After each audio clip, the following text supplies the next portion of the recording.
اللہ کے شیروں کو آتی نہیں روباہی. اللہ کا جو شیر ہوتا ہے وہ لومڑی کبھی بنی نہیں سکتا. مولا کائنات علی بن ابی طالب نے اس کے 2 وار کے بعد اپنا جو پہلا وار مارا، صحابہ کہتے ہیں حضرت علی کی 2 دھاری تلوار تھی، مرحب کے سر پر لگی اور اس کے لوہے کی ٹوپی کو کاٹتے ہوئے مرحب کے سینے تک آ گئی. ایک ہی وار میں مرحب کو زمین پر ٹھنڈا کر دیا تھا. حضرت علی رضی اللہ تعالیٰ عنہ کے ہاتھ میں حضور نے جھنڈا دیا اور کہا جاؤ، اللہ اس کے رسول تمہیں بے حد چاہتے ہیں اور یہ فتح تمہارے نام رکھی ہے. سارے صحابہ کہتے ہیں حضرت علی کو دیکھ کر ہم رشک کرتے تھے کہ کیا مقام پایا علی بن ابی طالب نے. اس وقت ان کی جوانی کا ہی وقت تھا اور جب وہ جھنڈا ہاتھ میں لے کر کے آئے تھے یہ مقابلہ مرحب سے ہونا تھا جو 1000 انسانوں سے تنہا لڑ سکتا تھا، اکیلا لڑنے کی طاقت رکھتا. جب وہ رجزیہ اشعار پڑھ رہا تھا، جانتے ہو قلعوں کی دیواروں سے پوچھو مرحب کس کا نام ہے، یہاں کے پتھر میرے چلنے پھرنے سے کانپ جایا کرتے ہیں.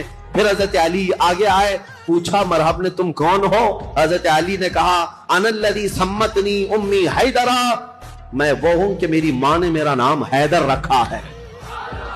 حیدر کا مطلب جانتے ہو؟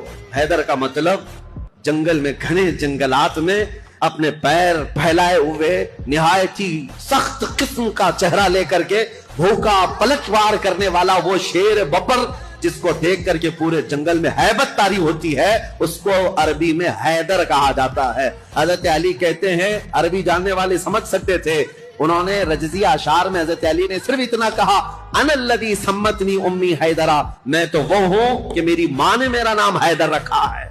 مرحب نے کہا تجھ جیسے چھوٹے لڑکے سے میں مقابلہ کرنے کو اپنی توہین سمجھتا ہوں، میں توہین سمجھتا ہوں. حضرت علی نے کہا رسول کریم صلی اللہ تعالی علیہ وسلم کی جماعت سے ہوں، پہلے مجھ سے مقابلہ کر لو، بعد میں بڑے تمہارے مقابل میں آ جائیں گے.